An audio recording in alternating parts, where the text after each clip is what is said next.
سارے گناہ ماں باپ کے نام اعمال میں ڈال دیے جاتے ہیں. تو اے اسلام کے مقدس شہزادوں اور اے اسلام کی مقدس شہزادیوں، آپ غور کرو، بچہ اگر قرآن کی تلاوت کر رہا ہے تو تمہارے نام اعمال میں نیکیاں لکھی جا رہی ہے. اسی لیے ہم تو غوث و خواجہ اور رضا کے دیوانے ہیں. ہمارا یہ عقیدہ ہے کہ ہم بزرگان دین سے محبت کرتے ہیں، ہم بزرگوں سے عقیدت کرتے ہیں، لیکن عقیدت کا مزاج ہم نے کربلا کی سرزمین سے سیکھا ہے. ہم نے یہ دیکھا ہے کہ ہماری قوم کی یہی مقدس شہزادیاں جب کربلا سے تپتے ہوئے صحرا میں پہنچتی ہے اور دیکھا عظمت اسلام کے لیے سارے کے سارے لوگ جام شہادت نوش فرما رہے ہیں تو کوئی اور نہیں آگے بڑھ رہا تھا. حضرت زینب رضی اللہ تعالیٰ عنہ کی تاریخ پلٹ کر دیکھو، بارگاہ امام میں حاضر ہوتی ہے. اے امام سنیے، سارے لوگ اپنے آپ کو قربان کر کے اپنا مقام بلند کرتے ہوئے نظر آتے ہیں. یہ میرے دونوں چھوٹے چھوٹے ننھے شہزادے ہیں اور کوئی میرے ساتھ نہیں ہے، عورتوں کو سن کی اجازت نہیں ہے. آپ دین سے قبول فرما لیجیے. ایک بھائی بہن کا پیار دیکھیے اور ذرا سوچنے کی کوشش کیجیے. بہن نے بھائی سے کہا ان بچوں کو آپ اجازت دے دیجیے، کیا کر لیں؟ نماز پڑھنے کے لیے نہیں، تسبیح باجنے کے لیے نہیں، نعت پڑھنے کے لیے نہیں. آج تم نماز پڑھنے کے لیے سجا کر رہی دیکھ پا رہی ہو، مسجد میں اللہ کی بارگاہ میں جھکنے کے لیے، قرآن کی تلاوت کرنے کے لیے ان کو تیار نہیں کر پا رہی ہو. حضرت زینب کی زندگی یہ پاک کا جائزہ لو، ہاتھ و خون میں صاف رہے ہیں لوگ. مگر زینب نے کہا تھا اے بھیا ان بچوں کو قبول فرما لیجیے. حضرت امام کے آنکھوں میں آنسو آ گئے تھے.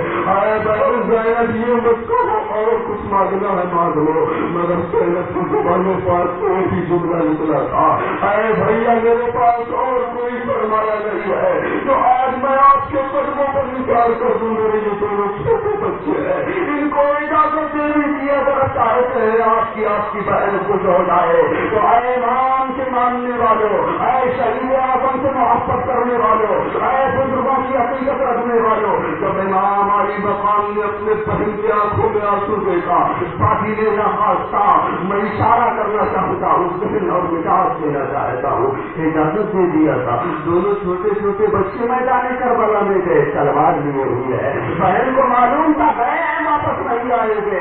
آپ نے اپنے پہلے میں سر کو سجدے میں جھکا دیا. اے اللہ میرے بچوں کی قربانی کو قبول کروا لے. بہن دعا کر رہی ہے، سر کو سجدے میں رکھ کر. ایک آواز سزا میں بلند ہوئی تھی. کربلا کی تاریخ میں سنانے کے لیے نہیں کھڑا ہوا. میں ابتدار سننا چاہتا ہوں ان بچوں کو دیکھ کر جو نعت رسول پڑھتے ہیں دلی سکون ملتا ہے. اللہ کے مقدس رسول کی مقدس نواسی زینب کا سر سجدے میں ہے. آواز آئی کربلا سے، یزیدیوں کے لشکر سے، حسین اپنے بھانجوں کی لاش کو اٹھا کر لے جاؤ. امام کی صبر پر ذرا قربان جاؤ.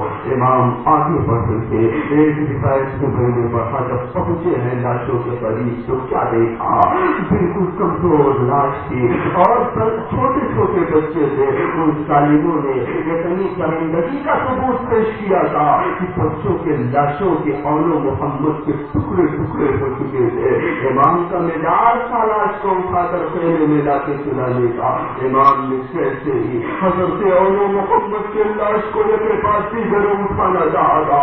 اے اسلام کی مقدس شہزادیوں ذرا مزاج سمجھو.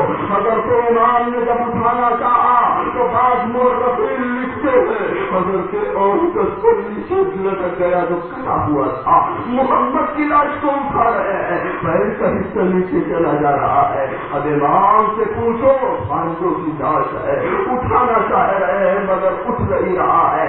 آواز آئی تھی درود پاک پڑھی تھی اللہم صلی علی سیدنا و مولانا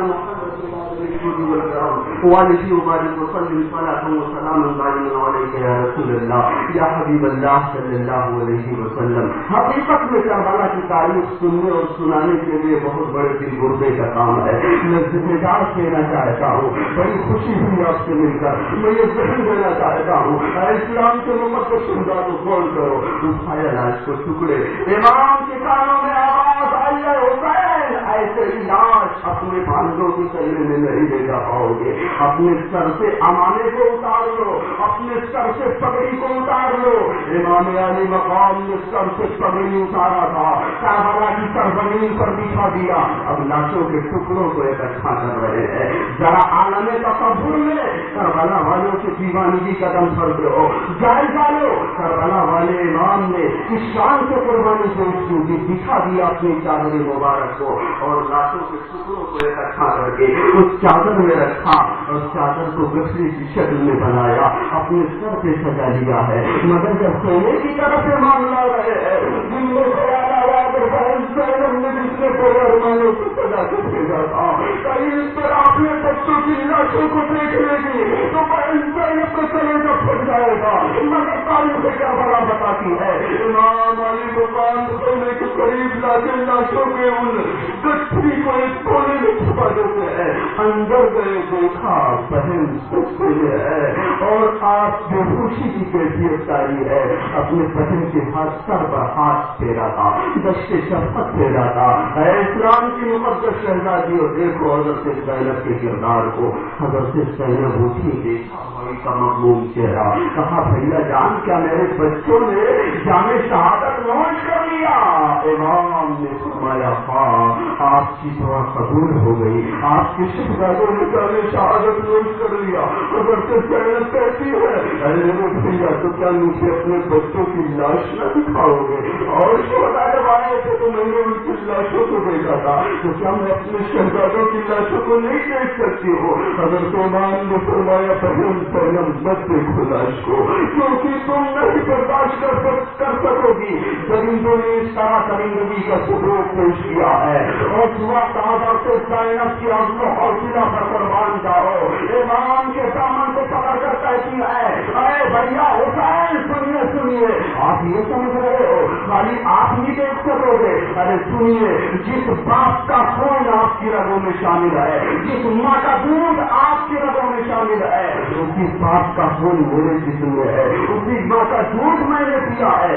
اگر آپ دیکھ نہیں سکتے ہیں تو میں بھی دیکھ سکتی ہوں. حضرت امام تھے اور کہا بہن یہ لاش ہے. اللہ اللہ, عالم تصور میں ایک مثال میں دینا چاہتا ہوں. اے نبی میں شرکت کرنے والوں, موقع نہیں کربلا کی تعریف بیان کرنے کا.